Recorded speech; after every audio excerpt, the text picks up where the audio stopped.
Now recording from deep within the bowels of Castillo de Metal, located in the barren wasteland of South Broadrivel. Three heavy metal degenerates doing their best to put sentences together and discuss all that is hard rock and heavy metal. The Stone and Steel Cast! Welcome back, finally, after a long wait. Another episode of Stone and Steel Cast. I'm Brandon Moss, and joining me is James Yarnell. It's been probably about 2 months since our last podcast. Yeah, it's been a long time, and this is not our intention. We definitely want to be able to do this more. However, us having these stupid things called jobs and things going on in life, sometimes it's tough for us to all find a time to get together, but hopefully going forward we won't have so much of an issue. Right. Thank you for your patience, everybody. And we got a lot to catch up on. Oh. Yes. A lot to catch up on. A lot to talk about that's not ACD and Guns N' Roses. ACDC and Guns N' Roses, that is. Slur my speech there a little bit. So Nick Menza died. Yeah, what's up with that, man? On stage. I think I read it was about 3 songs in, and I can't remember the name of the band. OHM.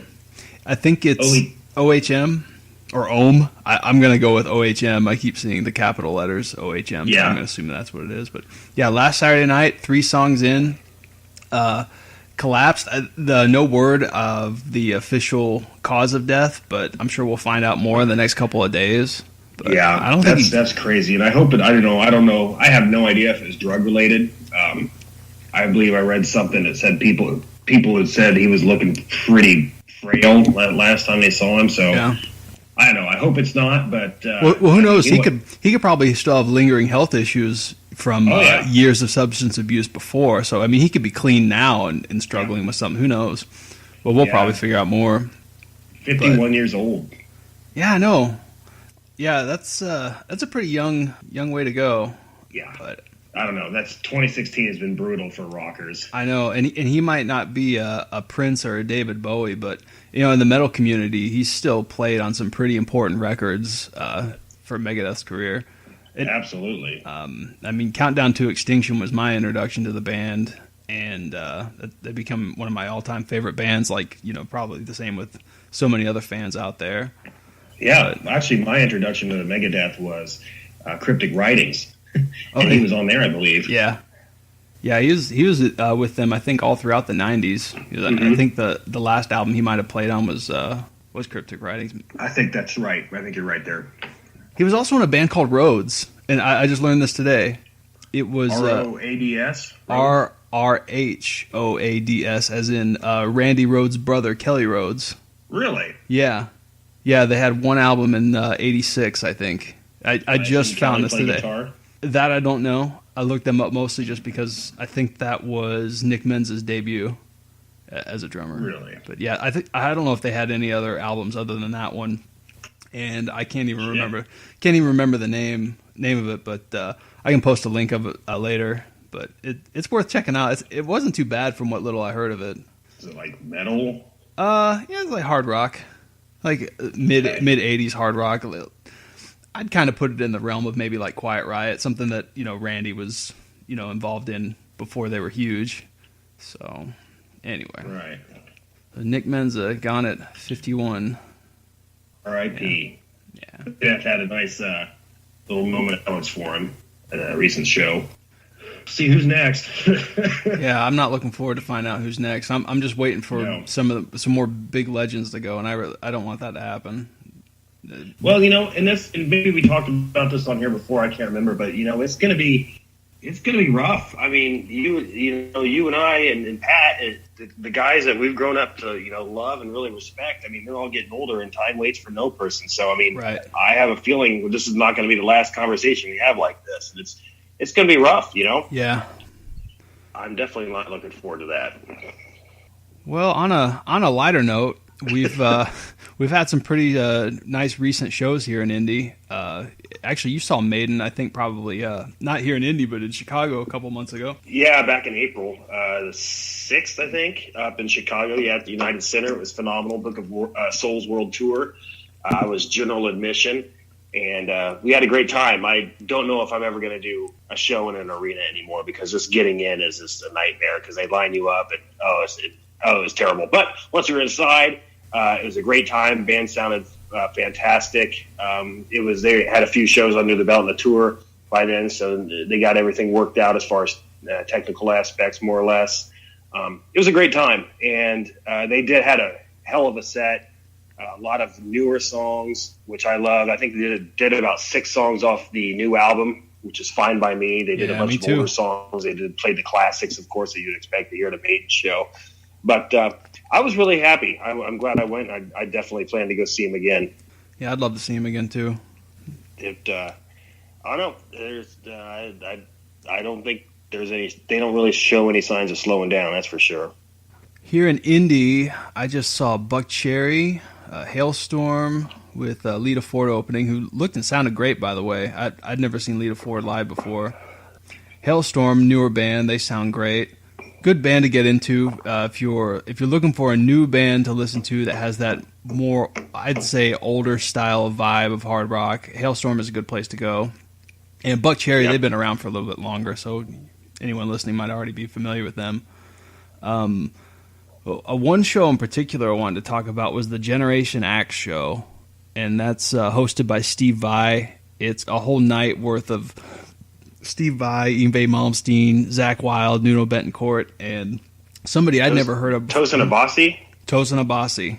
Yeah, a guy I'd never heard before that night, and I guess he's founder of an instrumental prog band called Animals as Leaders, and I mean, if you're a Steve Vai or Joe Satriani or any Shrapnel record fan, I highly recommend checking him out.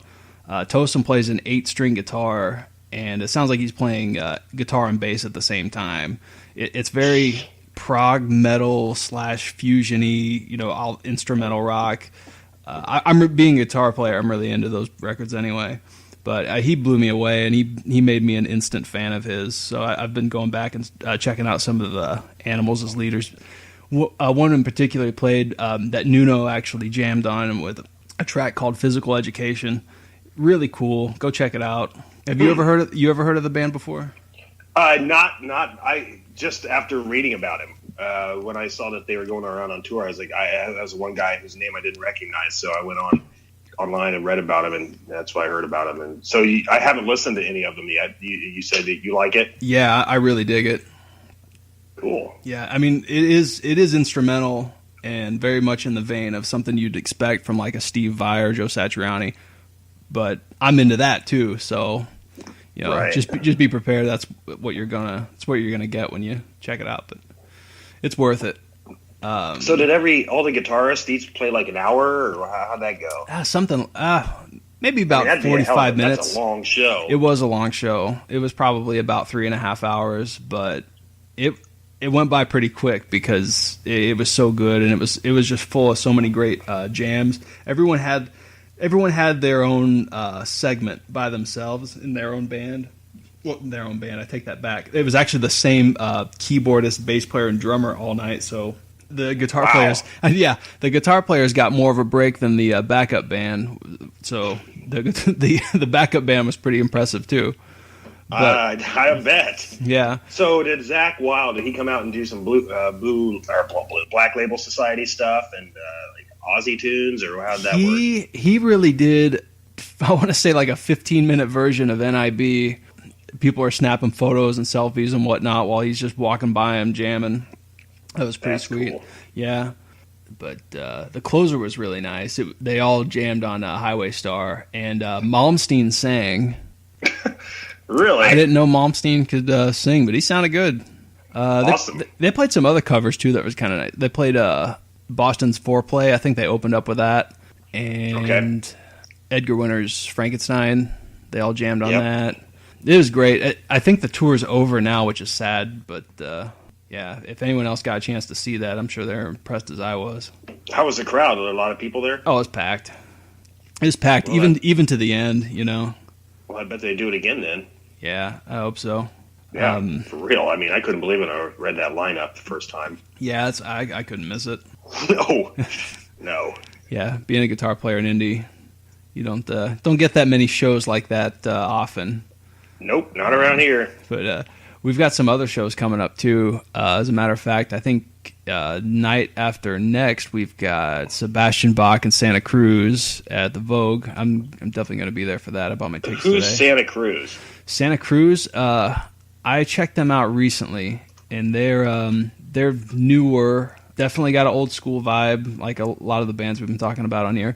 I found them on Spotify, and they're pretty good. I've only listened to a couple of tracks. I wish I could name one of the tracks right now, but I put them in one of my Spotify playlists. They're Finnish. They're good. They're from Finland, glamcore.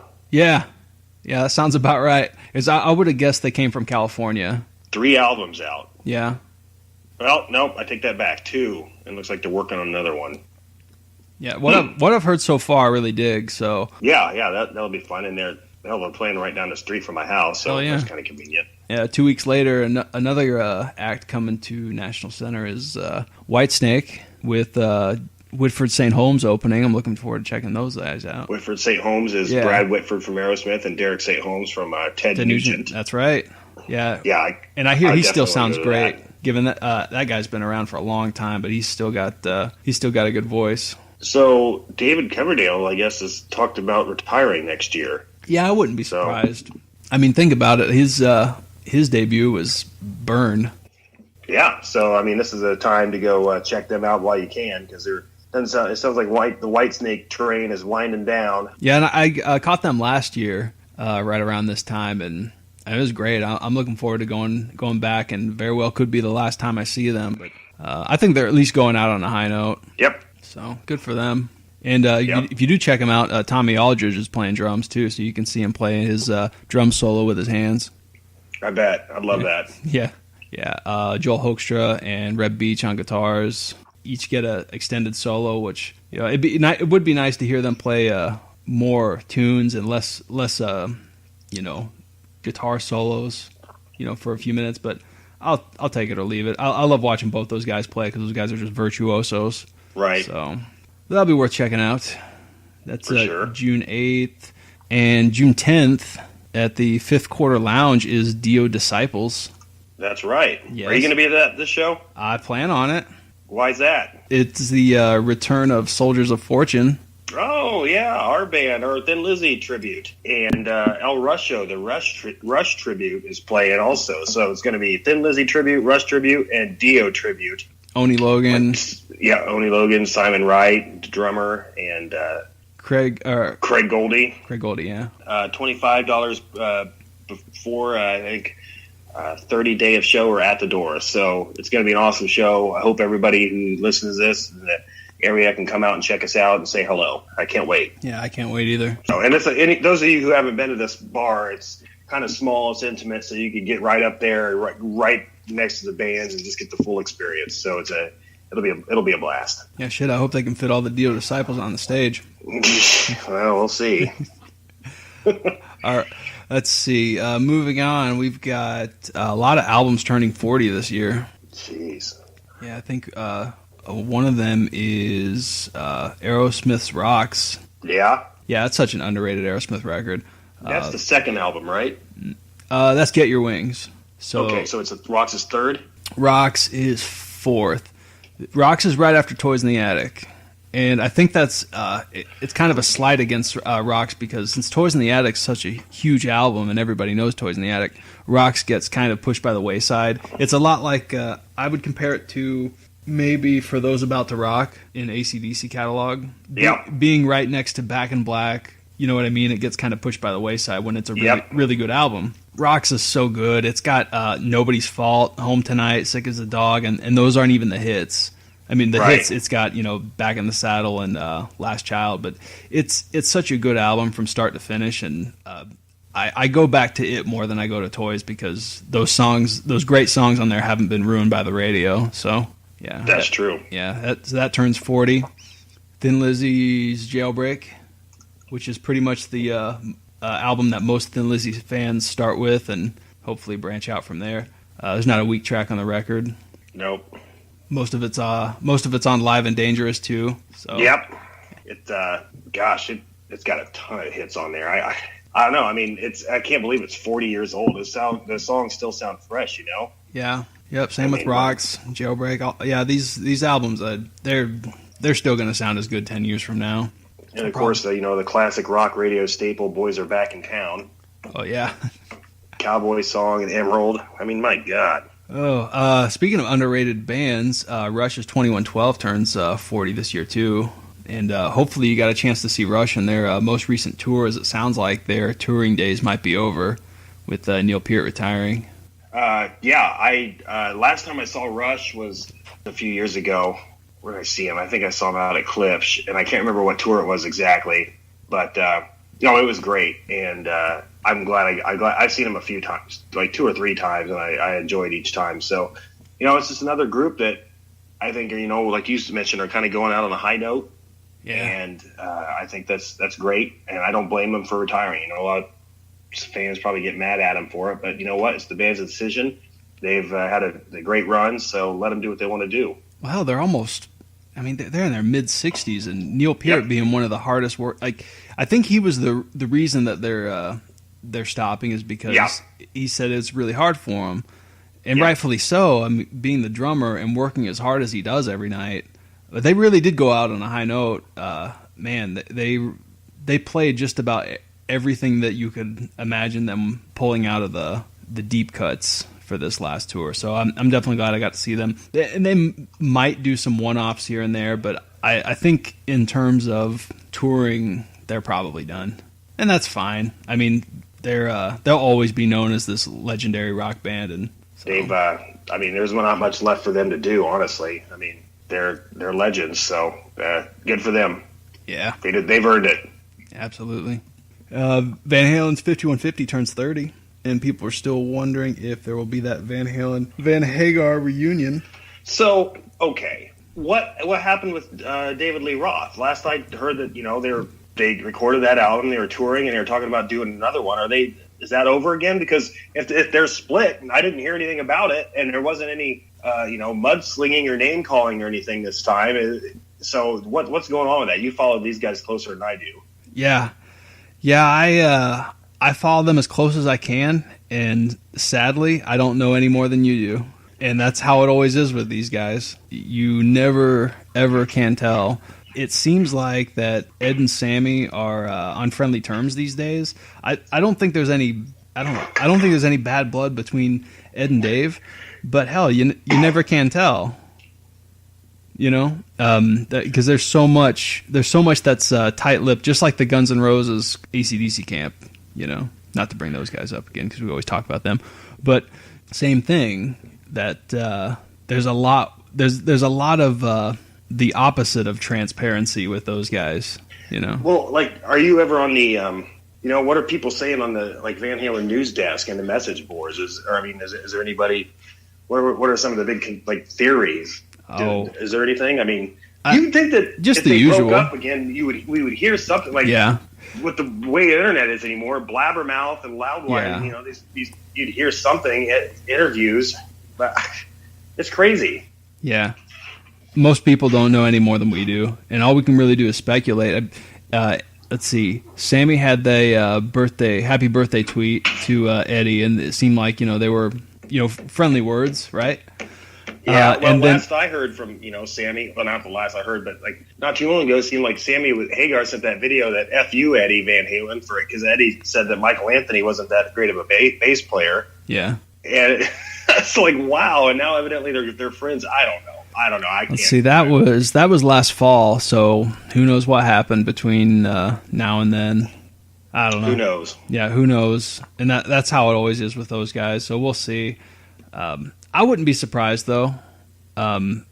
We got the reunion rumors happened right after people were talking about 5150 turns 30. So who knows? For all we know, maybe a call was made that said, "Hey, we could do this hypothetically. What do you think?" I don't know.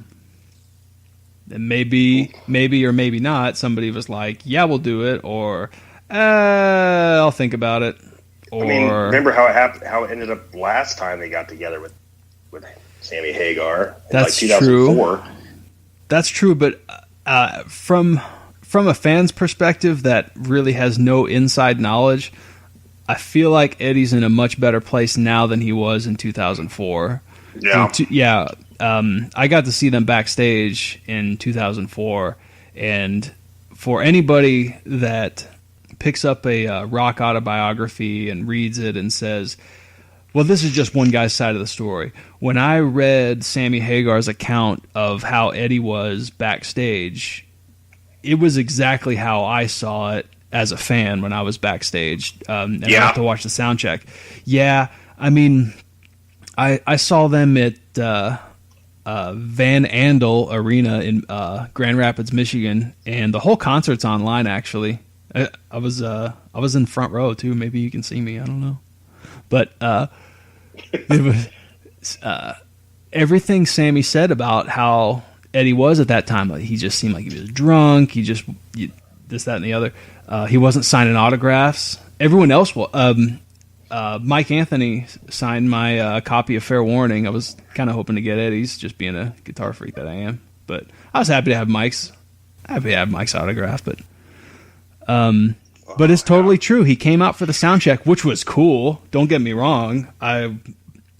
Being a guitar player, it was a wet dream for somebody like me to be just a few feet away to my Guitar Hero, just doing a sound check and just jamming with his band. Right. Sammy wasn't out there for the sound check, so I don't know. Maybe they were button heads or something, which very well could be the case. Who knows? But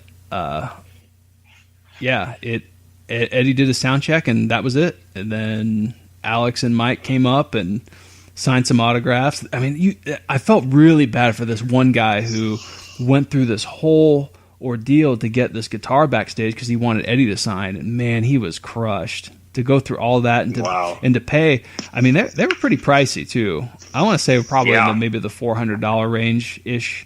Oh, yeah. So this poor guy was, he was just, Eddie was going to sign my guitar. Like, what the hell? So. Oh man, I would be pissed. Yeah, I mean, I was loving what I got, and I'll always remember that. Actually, you can see a spot in the video of the Van Halen concert. I threw this. It was this button-up shirt I was wearing. I threw it on stage, and Sammy Hagar puts it on for a few songs, and he gave it back to me, and I still have it. Oh wow, that's pretty neat. Yeah. I thought that was. I think he tried to put it on. It was tight or something. I don't know. It was scrawny. He's always seemed like a pretty cool guy. Oh yeah, he was super cool. Yeah, I was by Mike Anthony. My seat was by Mike, and he seemed pretty cool too. I felt like right. I didn't want to be that guy who was bummed out that I wasn't sitting in front of Eddie Van Halen. But I mean, as if from front row, I had a pretty good view of the whole band anyway. But sitting in front of Mike, it was cool. I had a blast. But going back to Sam's account of what he was saying about Ed, everything Sam said about him, that was how Ed was. He was super drunk. He couldn't. I don't think he could finish Eruption. And you can go back and watch the concert. I don't think he could finish Eruption without stopping. I think he started sobbing, and he was just like, "Oh, I fucking love you guys." And I remember thinking, wow, he's really emotional. But after reading Sammy's book, it makes you wonder, oh, maybe he was just going through a divorce at the time. He was probably drinking a whole lot. Yeah. Of course, even if it was, part of me, I'd watch it anyway. I don't care. Just being that big of a Van Halen fan. But I feel like everybody's kind of grown and moved on, and I think it would work. Yep, I'm sure. Well, I'm not sure, but maybe they could give it a shot and see what happens. I mean, it's nice for us. It gives us something to talk about. That's true. Nothing else, and who knows? That is true. Oh, let's see. What else we have? Oh, I wanted to take a minute to talk about crowdfunded music campaigns. So this would be your Kickstarters, your Indiegogos, one site in particular that deals exclusively in music campaigns, and that's Pledge Music. As a matter of fact, that's where the Las Vegas had their recent album was Eat Me was a Pledge Music campaign, and one of my picks of the week as well. But it was a crowdfunded effort, and it wouldn't surprise me if we started seeing more and more bands follow that model. And personally, I think that's a great thing, because it's not like record companies are giving bands the support that they probably would have 20 years ago, right? Right. No, and that's, I mean, the whole reason for doing this is just that the industry's changed that much, and the money, when people aren't buying the records like they used to, the money isn't there, and it has to come from somewhere. So, these bands put this thing together and Queensryche did it with their last album. It wasn't completely, I don't think it was completely funded from that, but they definitely did this to raise some funds. And then you buy, as a fan, you buy all kinds of stuff that the band offers, like signed swag and merchandise, meet and greets and all kinds of stuff. So it's a new business model. I'm like you, I don't really have a problem with it. It's necessary in this day and age. And I know you've definitely contributed to some GoFundMe campaigns, which is cool. I haven't yet, but I guess one of these days I probably will. And I don't know. I think I don't have a problem with it. And like I said, it's something that has to be done anymore. Yeah. More than me not just having a problem with it, I love it. And I couldn't embrace it more. Yeah. And recently I backed a few campaigns that I wanted to plug just so I could keep them under people's radar. For one thing, that's for anyone convinced that younger generations aren't into this style of music that we love, I urge them to check out Unlocking the Truth. And that's a campaign I backed to have their documentary shown in theaters and their albums to come out soon. And these are the young trio. I forget where they're from. I want to say they're from New York, but they're totally into metal. Yep. It's somewhere between maybe traditional and modern, but it's nice seeing young guys who are picking up guitars, drums, or whatever, and just rocking out. So good for them, and I fully support it. Absolutely. Yeah, anytime, it gives you hope for the future. Yeah. You see young kids like that doing that. Yeah. I think you told me about them. Was it me? I don't recall. I think a couple years ago, like when they were really starting to pick up some notice, because people were making YouTube videos of them. They would just be playing on a corner or something, with the drums and guitars out, and they would just gather an audience and people would be recording them. Yeah. I think they were featured on that metal show or something. Okay. Probably a couple years ago. Sounds familiar now. Yeah. So keep an eye out for that. I guess that their documentary, it reached its funding, so it's supposed to be in some theaters. But good for them. Yeah, for sure. Yeah. Another campaign, a completely different side of the music spectrum, but that was a Frank Zappa documentary that I funded. That's being produced by Alex Winter, whom you might know from he's Bill from Bill and Ted. Oh yeah, yeah. But he's done some other things too. He's actually an accomplished director. He's made some other documentaries. I think he's made there's a Napster documentary that's really great. He was involved in about Napster. Yeah, I bet that'd be cool. Yeah. But he's a huge Zappa fan. And he's got this Zappa. Not only is he making this Zappa, I believe it's a Zappa documentary, and he's just going into the Zappa vault and trying to preserve a lot of this classic or a lot of this material, and a lot of this unheard of material too. And it's just, Zappa archived all of his stuff, and it's just imagine a basement just full of just shelves upon shelves upon shelves of tape and video, and it's ridiculous. And every few days he would post some strange, obscure clip of Zappa in the news, or even Zappa jamming with Eric Clapton in some rehearsal studio or something like that. It's pretty impressive. But yeah, I mean, I know I don't know how many people who would listen to this and big metal fans. Maybe there's some Zappa fans, maybe not. But I think being a musician, I think somewhere, somehow, there has to be some kind of appreciation for Frank Zappa and the difficult music that he, even if it's weird, difficult music that he created. So yeah, sure. I was pretty happy to support that. Yeah, and I know this isn't really about crowdfunding, but speaking of documentaries, I just watched the one on Twisted Sister the other day. It's on Netflix. It's really cool. It just talks about their early years, and it doesn't even get into when they record. Stay Hungry.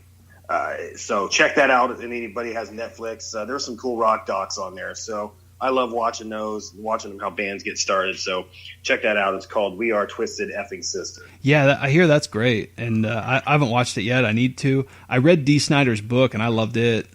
He's supposed to come. I'm hoping he comes out with another one, because the book ends somewhere in the 90s. I feel like there's a lot more that needs to be talked about in the Twisted Sister world.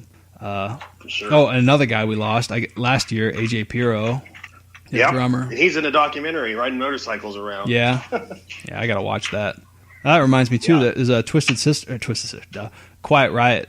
There's a Quiet Riot documentary too that I need to check out that Frankie Banali put together. Oh yeah, Pat was talking about that. Yeah, and one more documentary that was a campaign I funded was the Y&T documentary.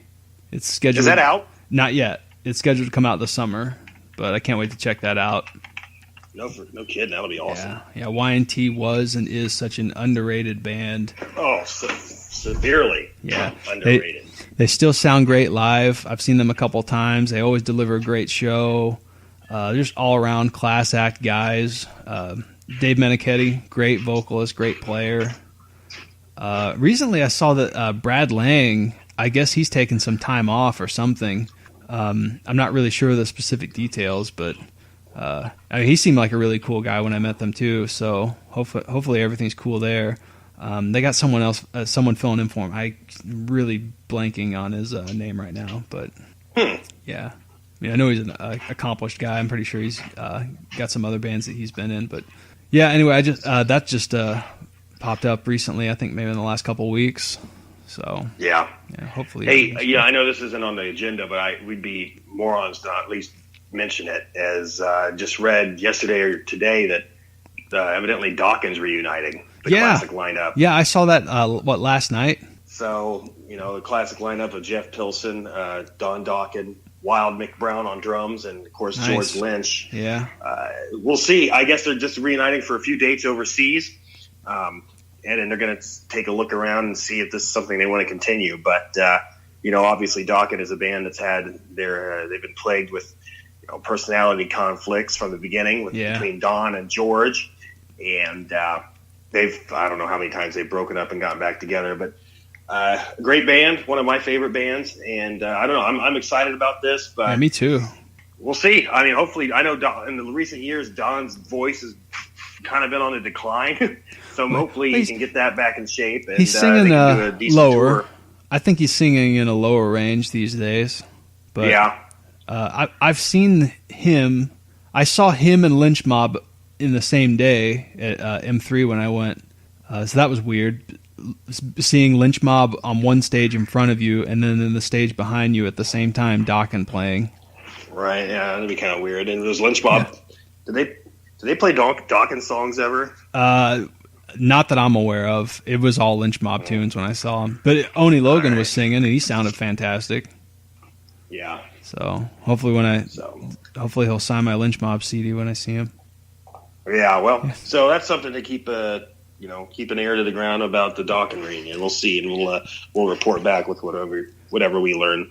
Jeff Pilson's not on their first album? I didn't know that. You know who is? I just learned that. I picked up recently the Breaking the Chains remaster that Rock Candy did, and their bass player, I don't even know how to pronounce his name. But it's Juan Crucier? Yeah, Crucier. Yeah, thank you. That was going to be my guess. He was from Rat. Yeah. he left Dokken to join Rat. Yeah. How about that? Yeah, those bands were a lot of those guys like played in a lot of those bands. It was kind of incestuous back then.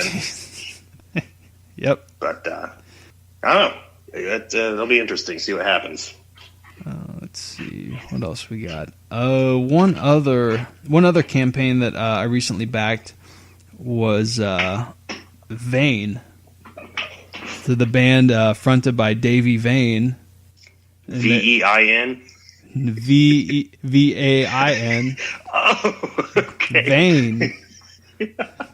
Vain. Their upcoming record, Roll with the Punches, is due to be released this year. The campaign's still active, so you can contribute, and they've got all sorts of cool stuff like their shirts, signed CDs, posters, and all like a bunch of rare memorabilia too. I think they have like cassette tapes or old promo cassette tapes, old issues of Kerrang with them on it. It's pretty neat.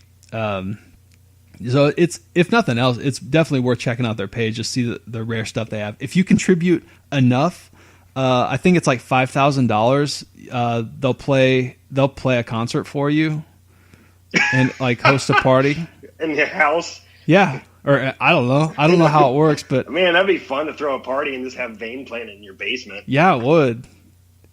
Don't think I haven't thought about it, as if there was some way I could throw it together. Hey, that'd be money well spent, man. I'd be sure to come to that party. No kidding. Anyway, yeah, seriously, there's some other ones too that are kind of neat. Like you can have a Skype session with the band, and I think Davey will like play some acoustic tunes for you or something. It's maybe cool. We should start a Stone and Steel fund and thought have about them it. Play a party for us. I've actually already thought about having a Stone and Steel Kickstarter. I don't know what for, just to raise some money or something. I don't know. Raise for some us. money for the pocket. Yeah, just for us to pocket. Just for us to, yeah.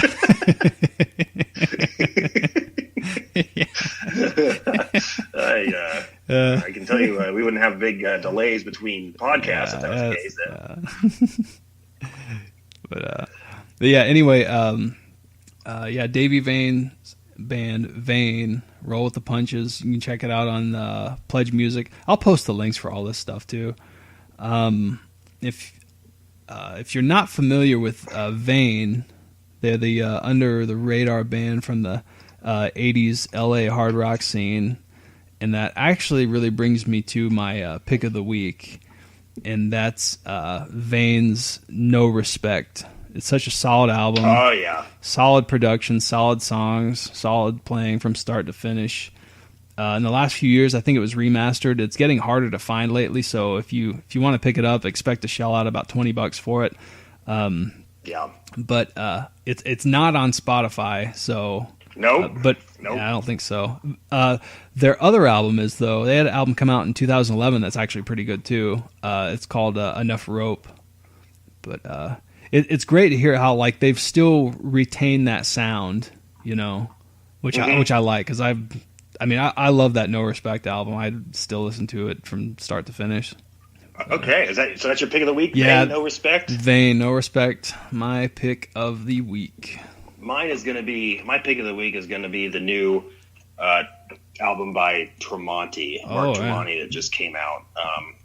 It's called Dust, and it's he just released another album last year called Cauterize, so it's kind of like a double album, but they're twin albums, I guess. They weren't released at the same time, but he recorded them at the same time, and they're great. Mark Tremonti obviously is handling lead guitar, and vocals. Wolfgang Van Halen is actually the bass player, and he played on this album too. He did. Nice. He did. Yeah. So nice. It's great. I love it. I love. I've loved his solo work, especially for the first album. It's phenomenal. And you would never think it was anybody that was ever involved in Creed was making this music. Because I was not a Creed fan back in the day. Mainly, I just wasn't a Scott Stapp. Me neither. But this is basically just speed metal and hard rock and speed metal. Nice. So it's the stuff that he can't do. It's too heavy for Alter Bridge. Right. He does on these solo records, and they just rip. He's such an underrated guitar player in my opinion. He is. He's great. So the album is called Dust. It just came out. a few weeks ago. It's on. Dust is not on Spotify, but it is on Amazon and iTunes. So check that out. Nice. Well, let's clean up some of our old album listening assignments. Going way back, I think we've got a couple. There was Ace Frehley's "Trouble Walking." Yeah, this will be interesting because I listened to those so long ago. Yeah. But yeah, it was "Trouble Walking," and we had the other one. Do you want to talk about the Gary Moore album as well, or? Yeah, why not? Yeah, we can just kind of do quick ones. I mean, since that's there's fine. 2 of them. Yeah, but I wanted to bring up Frehley's album because he had, at the time, his Origins album coming out. Yep. Which is great. Yeah, I picked it up. Love it. Lots of great covers. It's cool to hear him play and be on decent terms with Paul Stanley again. Yeah. I mean, I might as well bring this up, but there's like slight rumors of Kiss reuniting with the classic lineup, but nothing confirmed, nothing substantiated. Yeah, I think it's just Scott Ian opposed with Gene Simmons and Ace Frehley, didn't he? Something like that. Like last week, or somebody did. It must have been him. And so I don't know. I can't remember what he said. He said something like hearing things, like I'm hearing things. So like I see. So I see things or I hear things. But I think he's a pretty big Kiss fan too, so he probably wants to see a reunion like anyone else. So that'll be interesting. I mean, like I said, it's just speculation at this point. And as always, I would seriously, if I had to put money down, I would say it wasn't going to happen. But never know. I mean, hell, you never know anymore. Yeah. But, I mean, Axl Rose is singing with AC/DC. Or Axl Rose getting back. Donald Trump can be president, so who knows, man. Let's see. I picked Trouble Walking for because Ace had an album coming out, but also because I think it's so underrated. I love the Frehley's Comet album. I don't think I really got into Second Sighting that much, but to me, Trouble Walking to me feels like the proper follow up to Frehley's Comet. It's really well made album. It wasn't Frehley's Comet until I started listening to this and I was reading about it. It's just an Ace Frehley album. It's not under Frehley's Comet. Yeah. Which, when you assigned it originally and said that it was the album, I thought it was going to be Frehley's Comet. Oh, no. Guess not. No, I think Anton Fig, I want to say Anton Fig's the drummer, because I think he's usually Ace's drummer. Oh, yeah. A lot of those records. Always is. But you've got guest backup vocals by Sebastian Bach, and I think even Dave Snake Sabo, maybe and Rachel Bolan. Yeah. You can especially hear him. I think on Back to School, you can really hear Sebastian sing. Yeah, backup vocals there. But good album. It's a great album. I really enjoyed it. Yeah, me too. You know, it's what you expect from Ace. I mean, just straight ahead rock. But his version of Hide Your Heart. That just kind of blows me away that he and Kiss both recorded that album so close to that song. Same month. So close Same to each month. other. I don't get it. It's crazy. Yeah. I don't know who wrote the song. We talked about this. I cannot remember. It's Bonnie Tyler and Paul Stanley wrote it together. But I think Bonnie. So how did Ace get to play it? Bonnie Tyler released it first. I don't think buy the rights to. I don't think anybody really stops you from record or covering a song as long as you credit them in the liner notes. But I don't freaking know. I don't know how that works. I don't know how that works enough either. I mean, I think anybody can cover a song. You just have to say who it's by, or maybe you just pay a fee. I have no idea. Yeah, I should just Google it. I did like 5 Card Stud was a great song. I thought. Like you said, Back to School. The opening track, Shot Full of Rock, is a good one. Do Ya, another cover. Do Ya. Yeah. That was that an ELO song? That's no. They weren't the original. Jeff Lynne wrote it. It was originally someone else's. I can't think of who though. But I think ELO made it famous. The Move. Ah, yeah. There you go. But it looks like I think ELO did play it. They did record it. Yeah. I think. Okay. I think that album also has. I think it's called Too Young to Die. It's a really good one. Yep. Yeah. Shot Full of Rock, Do Ya, 5-Card Stud, Hide Your Heart, Lost in Limbo. Yeah. Trouble Walking. Yeah, all those songs are good. Too Young to Die, Back to School. Yeah, just very straightforward. It's completely Ace's style. Straightforward rock. Yeah, I love that album. So yeah, it was Eddie Kramer produced it. That's right. That was the other link between the other Ace albums. So his first solo album when he was with Kiss, then there was the Fraley's Comet, then that album. Yeah, he always liked working with Eddie Kramer because Hendrix being one of Ace's heroes, it just makes sense. Yep. Yeah, his book, he had nothing but good things to say about working with Eddie Kramer. Sure. So. And then, of course, Fractured 3 on there. The Ace albums always have a fractured. Mm-hmm. That's what's called Fractured Mirror. Yeah. No, I mean, what can you say? It's just a solid rock album. Yeah. All Music gave it 3 out of 5 stars. I'd give it probably 3.5 to 4. Yeah, I couldn't give it less than 4. I still listen to it. And your album, Gary Moore's Corridors of Power. I don't remember why I signed it, but it's a good album anyway. Was it his birthday? Maybe it was his birthday. I don't know. It might have been. Yeah. It came out in 1982. Yeah. It doesn't sound like it. The sound quality is really good. Oh, God. It sounds like it came out like 5 years ago. Yeah. Yeah. I mean, it's really. so good. Great album. Just shows off what a great guitar player he was, and just great bluesy hard rock tunes. And a singer. Yeah, solid singer too. I think he wanted Glenn Hughes to be in his band. Is one of his follow-up albums, he actually did get Glenn Hughes. Of course, it was when Glenn was going through a nasty drug binge that he talks about all over his book. But I think even around that time he was wanting to get Hughes in his band.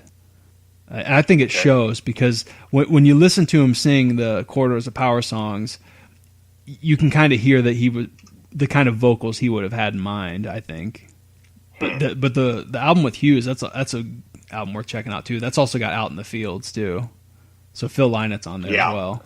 Oh, that's a great tune. Like Run for Cover. I think that's what that album's called. But yeah. Go ahead. I'm sorry. Oh, I was just gonna say that Ian Pace is also on Corridors of Power, so you've got a nice all-star lineup of a band. Yeah, and the bass player was Neil Murray, who also played with Whitesnake. Whitesnake, yeah. The Brian May band, Black Sabbath. He played on the Tear album, which I've never heard that album by Sabbath. I need to check that out. It's not bad. It's really not bad. It's at least it's not the Forbidden album, the one that Iommi refers to as the one that should have been forbidden, but it's but that's what he says in his book. I do have to check that out now. But, so this one, I really like the ballads on Corridors of Power as well. I do too. Always Gonna Love You. Yes. And it's the second track on there, man. It's absolutely fantastic. Is falling in love with you or something like that? Yep. I love that one. That's track number 5. Yeah, I love that guitar line. The intro guitar line and the outro guitar line just gets me every time. So good. Yeah. Oh, the opening track I freaking love. Don't Take Me for a Loser. I suck with that's a great song tune. titles. I think that's what it's called. But yeah, such a great album. It really is. Don Airy played some keyboards on here. Did you say that? Oh yeah. Okay, that's the other guy I was thinking of. So I knew there was Jack Bruce did some co-lead vocals from Jack Bruce, of course, from Cream. Yeah. I didn't know that. I didn't know that either. Who produced Very it? interesting. I want to say I don't think it was Martin Birch, but I don't know why I was thinking it. Martin Birch or Andy Johns. I was thinking it was somebody like that, but Jeff Glixman. That doesn't ring a bell. He's an American record producer. He's produced, mixed, or remastered artists such as Kansas, Gary Moore, Yngwie Malmsteen, Georgia Satellites and Black Sabbath. So okay. he's oh wow, he's done a lot. I'm looking at his albums here. He did Victims of the Future. Oh well, there Eternal Idol, Sabbath. Oh really? Underrated Sabbath album is Eternal Idol. It's the one that's Ray Gillen almost sang on it. Best of Anthrax. Best of. So it's saying he produced the best of Anthrax album, Bad House. Did you know Eddie mastered it? I'm sorry, he mastered it. Sorry, I was like, how would you produce that? You know, Eddie Kramer engineered Anthrax Among the Living. Did you know that? I didn't know that. Yeah, no. But it sounds like he had a difficult time working with, and the band had a difficult time working with him too, because they had a hard time getting their ideas across. It seemed like Eddie wanted them to sound like one way, and the band wanted something else. But yeah, I think the band's pretty happy with it. It sounded like it was a pretty painful ordeal in the studio.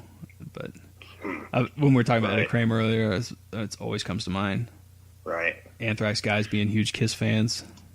I mean, what else is there to say? Check out Corridors of Power by Gary Moore, of course, played in Thin Lizzy for a while. Black Rose. Do you have anything you want to add to that? No, I think we pretty much covered it. But I've assigned the last two homework, so I think you're due. It's my turn. Yeah. And I am going to assign, I know we're kind of running along here, but I'm going to assign a newer band, an artist from a newer band I'm sure everybody's heard of. The band is Mastodon. All right. And the album, and I don't know if you've heard this before or not, is Crack the Sky. Mm-mm. It came out in, oh gosh, I forget now, a few years ago. And it's the first album that Mastodon released I like. It came out in 2009. Their earlier stuff, I just don't like the vocals as well. Sure. And, and this is a talk for another time, but, you and I aren't real big fans of screamo, yelling vocals a whole lot at all. And they could really cut down on that for Crack the Sky. There's some of it, but it doesn't grind at me. And it's a very complex, busy album, and these guys are fantastic. And this album is actually what got me into Mastodon. And it might take you a few listens to really get into it, but it's phenomenal. Nice. There's just a lot going on in the songs, the song structure. I mean, I think this album it really shows how talented these guys are. Yeah. So the album is 2009's Crack the Sky, Sky spelled with an E. And it's a concept album. There's a story around it, and the story is really weird. You can read about it, but it's phenomenal. I love it. So it's cool. You don't hear that many bands make concept albums. Haven't seen a band do a concept album in a while. Yeah, this one is one. So cool. See, there's how many tracks here we got? There's only 7 tracks in the album. How long are they? One is like 10 average? minutes long, and the other one's 13 minutes long. So cool. All right. Well, look forward to checking it out. Yeah, it's prog metal at its best. Well, I always love me some prog metal. Oh yeah. Maybe we'll do a prog. Was that metal, it for this week? A prog metal podcast in the near future. Yeah, I think that's all we got. All right. Well, hopefully Pat can join us next time. He's going to be on and off on here just because he's so busy, like we all are. But if he's not going to be a full-time host, he at least will definitely be a contributor when he can. So we love having him on here, and anybody else. Hopefully we get some other people on here soon. So yeah, I hope so. That's it for me. See y'all next time. Thanks for listening. Take care. Rock on. This has been the Stone on Steelcast. Follow us on Twitter, Facebook, and YouTube.